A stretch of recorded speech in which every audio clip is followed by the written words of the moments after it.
Ah, la frustration, les frères. Je vais pas vous mentir, je suis frustré de ouf. Une frustration comme pas possible. Surtout quand tu vois cette première mi-temps du Real Madrid, tu te dis qu'on ne doit pas faire un match nul. On ne doit pas faire un nul contre le Betis, surtout quand tu vois cette première mi-temps. Et demain, je vais être encore plus frustré si je vois le Barça taper Girone, les frères. Là, ça va être frustration totale. La famille, avant de commencer ce débrief, n'hésitez pas à vous abonner, à liker, ça donnera beaucoup de force à la chaîne. Ça vous coûte rien, c'est gratuit, mais moi, ça m'aide énormément pour le référencement. Maintenant que ça c'est dit, les frères, je vais pas vous mentir, la compo de départ, moi, Kroos, Modric, en même temps, j'étais sceptique. Vous le savez très bien, je vous l'ai dit qu'au milieu de terrain, les deux ensemble, maintenant, ça va être compliqué. Là, en l'occurrence, ils ont fait une très bonne première mi-temps, même si Modric, un ton en dessous. Kroos, lui, il est sur la lancée qu'il est depuis 3 4 matchs, mais Modric était un petit ton en dessous, même s'il a fait quelques actions de jeu plutôt pas mal, mais il y avait quand même, voilà, tu sentais qu'il lui manquait un petit peu de... Il lui manquait quelque chose, c'était pas le grand Modric. Et pour moi, je pense pas qu'on va retrouver les deux au meilleur niveau ensemble. Pour moi, c'est un des deux qui doit performer sur le match, pas les deux ensemble. Pourquoi? Maintenant, je vais vous dire pourquoi. Parce que pour moi, les frères, au milieu de terrain, il y a un excès de profils similaires, les frères. Il y a un excès de profils similaires. Il y a beaucoup de profils qui se ressemblent au milieu de terrain dans l'ensemble, dans la base, on va dire. Ils ont exactement pratiquement le même jeu, à part que voilà, il y a des joueurs qui ont des plus. Mais sinon, c'est beaucoup de profils similaires. Quand vous prenez Brahim Diaz, Kroos, Modric, Bellingham, c'est plus ou moins le même profil, à part que voilà, Bellingham a de la finition, Brahim a cette capacité à aller plus vers l'avant, mais c'est du plus. C'est des choses en plus ajoutées au profil. Vous voyez ce que je veux dire? Mais sinon, dans l'ensemble, ils sont à peu près pareils. C'est le même poste, les mêmes similitudes. Voilà, des créateurs de jeu.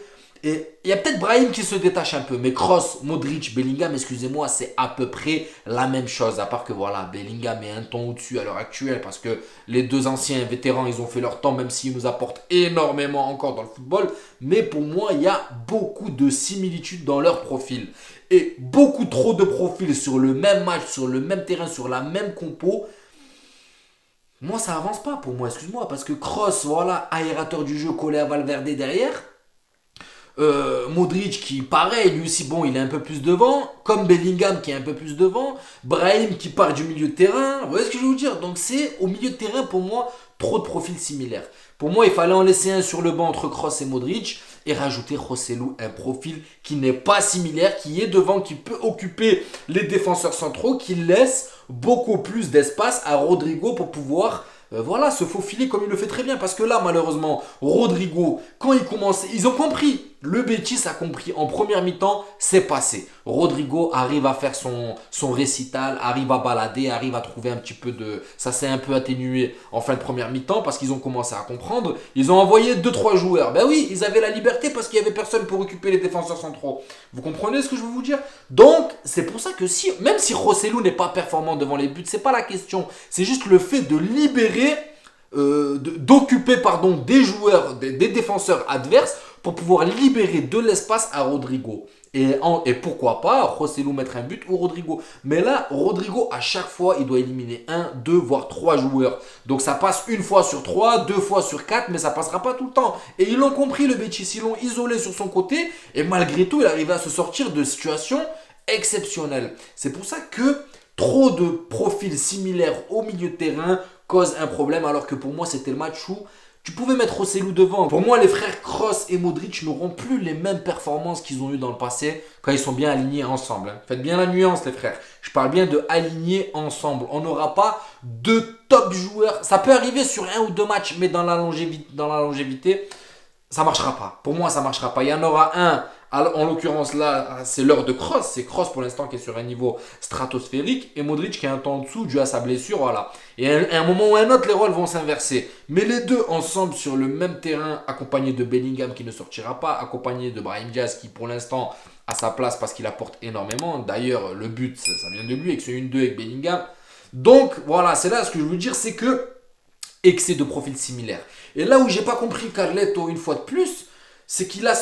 Bon, il a rentré juste après Joselu, mais il a sorti Modric, pour entrer Ceballos. Encore un profil similaire. Après, bon, vous allez me dire, ouais, il n'a pas beaucoup. Mais voilà, Gonzalo, c'était le moment pour moi. Un attaquant qui va occuper les défenses adverses, Gonzalo, c'était le moment de le rentrer. Gonzalo Garcia, c'était le moment de le rentrer. Pour moi, il y avait. Voilà, le petit. Comment il s'appelle, Nico Paz a eu sa petite chance. Pourquoi pas Gonzalo Garcia? Bon, après, bon, quelques minutes après, Rosselló est rentré. Ça n'a pas, malheureusement, déséquilibré l'équipe adverse. Mais si ça aurait été fait dès le début, on aurait eu plus de chance. C'est mon point de vue, les frères. Dites-moi, vous, ce que vous en pensez dans les commentaires. C'est le problème au milieu de terrain. Trop de profils similaires. Donc c'est bien. On peut aligner deux équipes au milieu de terrain. On peut faire jouer un trio, faire sortir un trio, refaire jouer un trio. Vous voyez ce que je veux vous dire? Mais le problème, c'est que quand on aligne 4 qui ont plus ou moins le même profil, ça va poser problème, les frères. Ensuite, défensivement, bon, pour moi, je vais pas vous mentir, on a été très costaud. Même si Mendy commence à faire un peu des choses bizarres, ces dribbles un peu bizarres qu'on n'aime pas. Mendy, contente-toi de jouer simple comme tu sais le faire, c'est très bien. Commence pas à vouloir faire tes petits ponts, tes dribbles, parce que ça nous a coûté quelques pertes de balles. Je l'ai suivi, Mendy, et là, vu qu'il se sent à l'aise, vu qu'il sait que bon, là, il est titulaire, il commence à reprendre la confiance. Calma, frérot, calma, joue comme tu as l'habitude de faire, simple. Il y a une solution, tu rentres vers l'avant, il n'y a pas de solution, tu retournes derrière, et puis c'est tout. Parce que des fois, moi, il m'énerve, Mendy, parce que des fois, il fait des percées. Il traverse toute la défense et tu te dis, bah c'est bien, t'as avancé, t'as cassé des lignes, t'en as cassé une, t'en as cassé une deuxième, t'es arrivé presque au bout. Ben frère, fais pas demi-tour. On va pas chercher une passe en retrait. Continue dans ton effort, va trouver quelqu'un dans la profondeur, voilà. Continue d'aller vers l'avant parce que t'as fait un effort stratosphérique. T'as cassé une ligne, t'as cassé deux lignes et là tu t'arrêtes et tu reviens derrière. Pour moi, ça sert à rien, c'est stérile. Donc quand tu fais ce putain d'effort colossal à casser les lignes les unes après les autres, surtout que tu le fais pas souvent, ben termine une passe en profondeur sur le côté à Lucas Vasquez ou voilà, faut trouver une solution. Mais non, Mendy il m'énerve parce qu'il fait le plus dur et quand ça y est, il a éliminé, il est content, il a éliminé, là il revient derrière. C'est bon, j'ai réussi mon truc. Non frérot, va, finis ton travail. Finis ton travail. Rudiger à la base, je vais pas vous mentir, très très costaud, très très solide. Rudiger, j'ai bien aimé. Faut faire attention un peu les accrochages de maillot et tout, ça fait prendre des cartons bêtes et trop de cartons. Après, on va se retrouver avec un Rudiger sur le banc. Lucas Vasquez, vous savez quoi les gars, je vais même pas juger Lucas Vasquez. Vous savez ce que j'en pense et c'est pas un match qui m'a permis de changer d'avis, malheureusement. C'est un dépanneur, il dépanne malheureusement, mais le fait que Carvajal n'est pas là, ça se ressent énormément. Et c'est pas Lucas Vasquez qui va rehausser le niveau.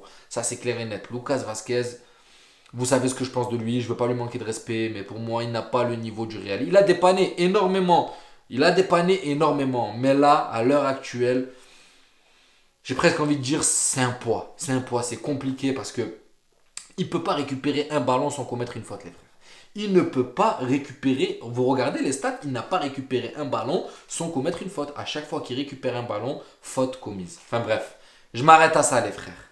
Au milieu de terrain, je vous ai expliqué, Kroos il fait un match exceptionnel. Modric ne fait pas un mauvais match. Bellingham, j'en parle même pas, lui, son but est tout stratosphérique.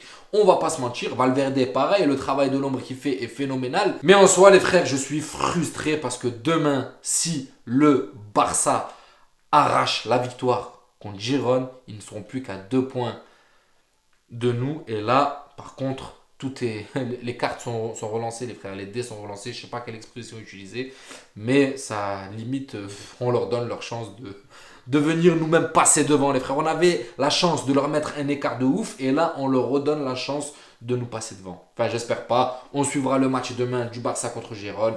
Et puis voilà. Donc la famille, j'espère que ce débrief vous a plu. N'hésitez pas à vous abonner, à liker. Ça donnera beaucoup de force à la chaîne. Et je vous dis à la prochaine vidéo et prenez soin de vous. Ciao la famille.